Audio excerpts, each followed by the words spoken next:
guys, as always, thanks for stopping by. Holy smokes, some great news and a few other things. This one's going to be fast. 3 stories. Let's talk about that. Stories.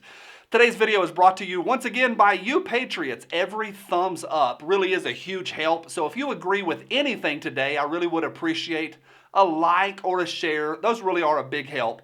So thanks.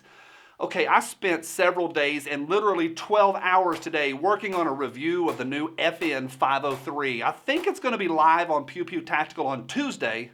So I missed 2 nights of videos and shazam, there is a lot going on right now. I'm going to hit some of it right now tonight, and then I'll do the rest of it tomorrow. So stay tuned. It's going to be fun. Up first, y'all know this. There is no greater example of infringement than the National Firearms Act of 1934.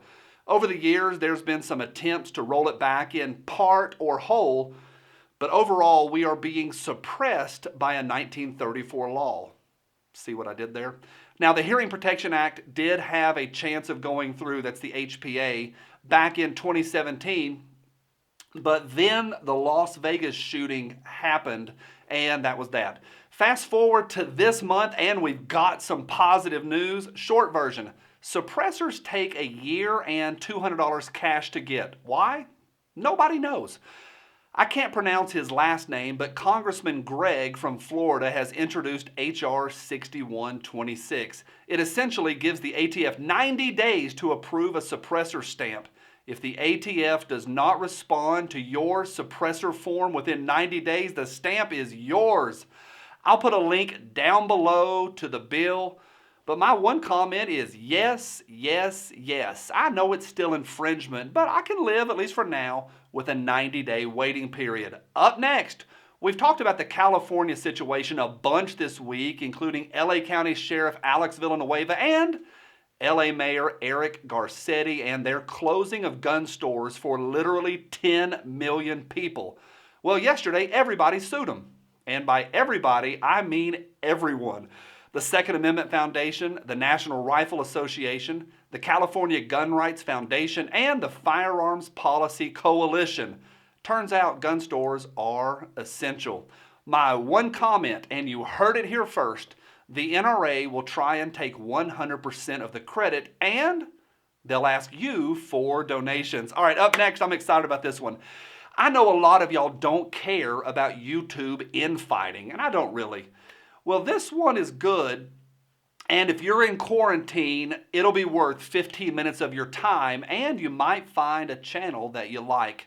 I'm only going to hit the highlights on this, but if you were in the military, I would like to hear your opinion on this one. You can leave me a comment down below. Now, this week, a YouTube guy who I won't even bother naming, and I'll spare you having to watch his bad channel with bad lighting and bad audio. His name is Caleb, and he got drunk this week and went on a drunken and public cringe-worthy rant against Paul HARRELL, the Godfather.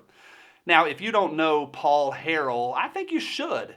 He is the best among us YouTube guys, with apologies to Clint Smith, John Lovell's hair, and Garand Thumb shirts. Paul HARRELL is as OG as they come, universally respected. So this nitwit, Caleb, called out Paul HARRELL and challenged his revolver technique and all sorts of technical stuff that nobody really cares about except for shooters with those blue timers who like to collect points on Saturday mornings for speed and get certifications.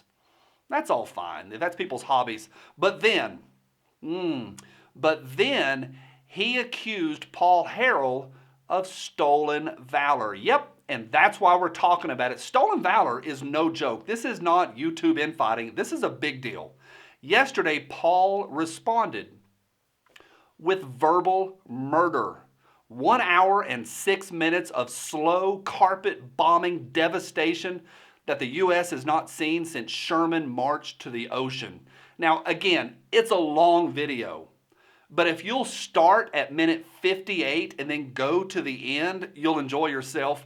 I'll put a link to Paul's rebuttal right down below, and he even mentions me at one point early in the video. Now, the nitwit Caleb has since hemorrhaged subscribers. He also did a second video that is embarrassing at best, and he's now disabled comments. What a hot mess.